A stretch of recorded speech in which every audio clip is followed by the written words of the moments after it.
रंजना, शंकर जी की तबीयत कहाँ रखी हो? की तबीयत सोमवार वाली हाँ हाँ मैंने देखे।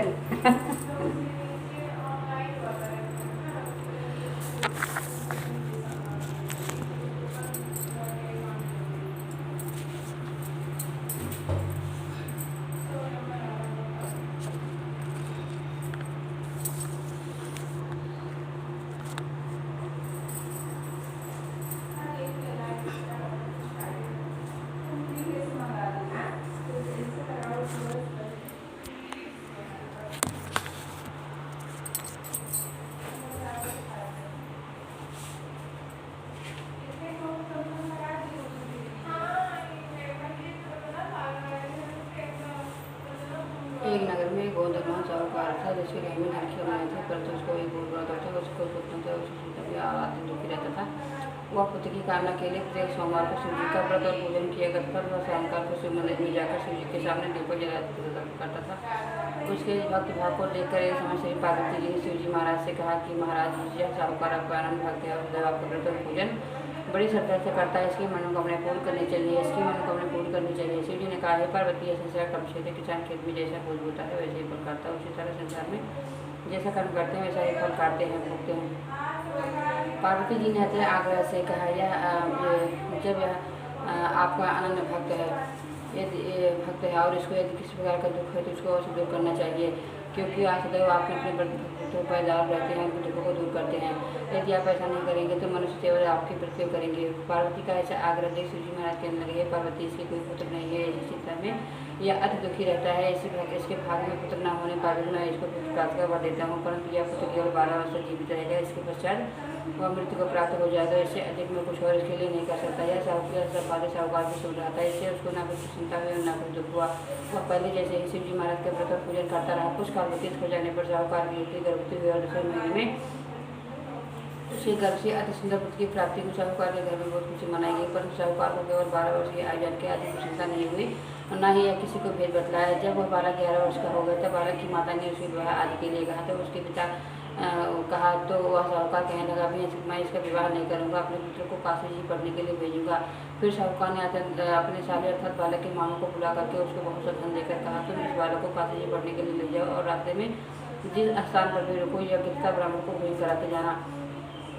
वह दोनों मामा भांजे करते तथा ब्राह्मणों को भोजन कराते जा रहे थे। रास्ते में उनको एक शहर पड़ा। उस शहर में राजा की कन्या का विवाह था और दूसरे राजा का लड़का जो विवाह कराने के लिए बारात लेकर आया था वह एक आँख से खाना था। उसके पिता को इस बात की बड़ी चिंता थी कि कहीं और को देख कन्या के माता पिता विवाह में किसी प्रकार की अड़चन पैदा न कर दें। इस कारण जब उसने अति सुंदर सेठ के लड़के को देखा तो मैंने विचार किया कि क्यों न दरवाजे के समय इस लड़के से वर का काम चला लिया जाए। ऐसा विचार कर वर के पिता ने उस लड़के और मामा से बात की तो वे राजी हो गए। फिर उस लड़के के वर के कपड़े पहना था घोड़े पर चढ़ाकर दरवाजे पर ले गए। वहाँ सब कार्य प्रसन्नता से पूर्ण हो गए। वहाँ के वर के पिता ने फिर सोचा कि यदि विवाह कार्य भी इसी लड़के से करा ले जाए तो क्या बुराई है। ऐसा विचार कर उसने लड़के और उसकी मामा से कहा, माँ, यदि आप फिर और कन्यादान के काम को भी करा दें तो आपकी बड़ी कृपा होगी, इसकी मैं इसके बदले में आपको बहुत धन दूंगा। तब उन्होंने अभी स्वीकार कर लिया और विवाह कार्य भी बहुत अच्छी तरह से संपन्न हो गया। परंतु जिस समय लड़का जाने लगा उसने राजकुमार की चुड़ी के पल्ले पर लिख दिया कि तेरा विवाह तो मेरे साथ हुआ है, कि जिस राजकुमार के साथ तुमको भेजेंगे वह एक आँख से काना है।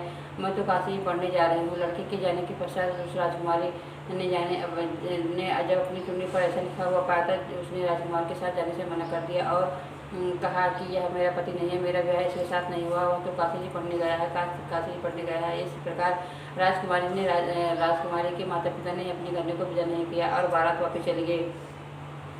उधर सेठ का लड़का और उसका मामा काशी जी पहुँच गए। वहाँ जाकर मामा ने एक कराना और लड़के ने पढ़ना शुरू कर दिया। जब उस लड़के की आयु 12 वर्ष की हो गई तो वहाँ पर एक रचा हुआ था। लड़के ने अपने मामा से कहा, मामा जी यार मेरी तबीयत कुछ ठीक नहीं है। मामा ने कहा, अंदर जाकर सो जाओ। लड़का अंदर जाकर सो गया और थोड़ी देर में उसके प्राण निकल गए। जब उसके मामा ने आकर देखा तो मुर्दा पड़ा है तो उसको बड़ा दुख हुआ और उसने सोचा कि अगर अभी मैं उठना पीटना मचा दूंगा तो यज्ञ का कार्य अधूरा रह जाएगा। अतः उसने जल्दी से यज्ञ का कार्य समाप्त कर दिया और ब्राह्मण को जाने के पश्चात उन्हें पीटना आरम्भ कर दिया। संयोग उसी समय श्री पार्वती उधर से जा रहे थे। जब उन्होंने जोर जोर से रोने की आवाज़ सुनी तो पार्वती जी कहने लगी, महाराज कोई दुखिया रो रहा है, इसी कष्ट को दूर कीजिए। जब शिव पार्वती ने पास जाकर देखा तो वहाँ एक लड़का मुर्दा पड़ा था। पार्वती जी कहने लगी, महाराज यह तो उसी शेर का लड़का है जो आपके वरदान से हुआ था। ऐसे जी कहने लगे, हे पार्वती इसकी आवेदनी दिया सब हो चुका था। पार्वती जी ने कहा, हे महाराज इसके इस बालक को और राय दो नहीं इसके माता पिता तड़प कर मर जाएंगे। पार्वती जी के बार बार आग्रह करने पर शिव जी ने उसको जीने के वरदान दे दिया। शिव जी महाराज की कृपा से लड़का जीवित हो गया। तो शिव जी और पार्वती कैलाश पर्वत को चले गए। अब लड़का और मामा उसी प्रकार की तरह ब्राह्मण को भोजन करते अपने घर की ओर चल पड़े। एक दिन रास्ते में उसी शहर में आए जहाँ उसका विवाह हुआ था। वहाँ आकर उन्होंने जो यज्ञ आरंभ किया तो उस लड़के के ससुर राजा ने उसको पहचान लिया और अपने महल में ले जाकर बड़ी खादर के साथ ही बहुत से दास दासी सहित आदरपूर्वक लड़के और जमाई को विदा किया। वह अपने शहर के निकट आए तो मामा ने कहा कि मैं पहले तुम्हारे घर जाकर खावा कराता हूँ।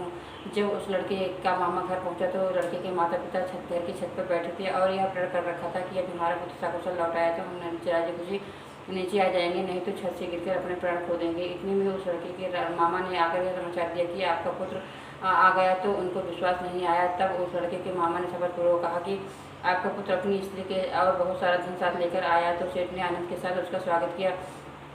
इस तरह वे बड़ी प्रसन्नता के साथ रहने लगे। जो कोई भी इसी प्रकार से सोमवार के व्रत को धारण करता है अथवा इस कथा को पढ़ता या सुनता है उसकी सर्व मनोकामनाएं पूर्ण होती है। बोलो शंकर भगवान की जय, पार्वती मैया की जय। ओम नमः शिवाय।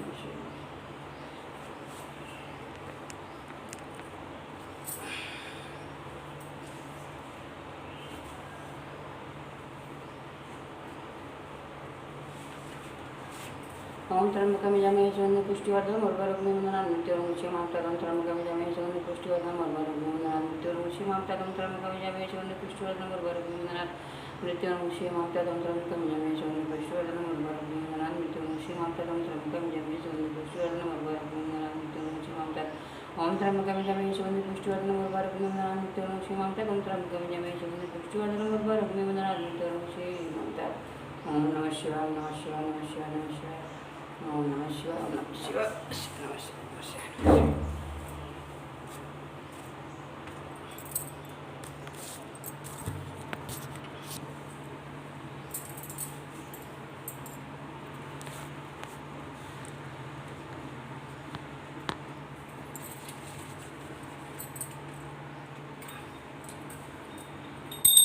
ओम जय शिव ओंकारा प्रभु हरि शिव ओंकारा ब्रह्मा विष्णु सदा शिव वरदांगी धारा। ओम जय शिव ओंकारा एकानन चतुरानन पंचानन राजे स्वामी पंचानन राजे हंसानन गरुड़ासन हंसानन गरुड़ासन विदेव हंसाजे।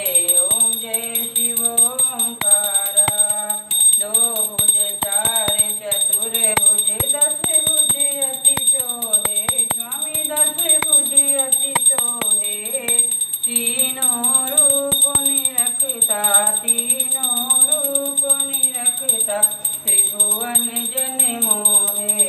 ओम जय शिव ओंकारा अच्छी माला बनमाला मुंडमाला धारी स्वामी मुंडमाला धारी चंदन मृग मध्य शोहे चंदन मृग मध्य शोहे बाले शुभकारी। ओम जय शिव ओंकारा श्वेतांबर पीतांबर बाघांबर अंगे स्वामी बाघांबर अंगे सनकादिक ब्रह्मादिक भूतादिक संगे। ओम जय शिव ओंकारा करके माध्य कमंडल चक्र त्रिशूल हरता स्वामी चक्र त्रिशूल हरता जग करता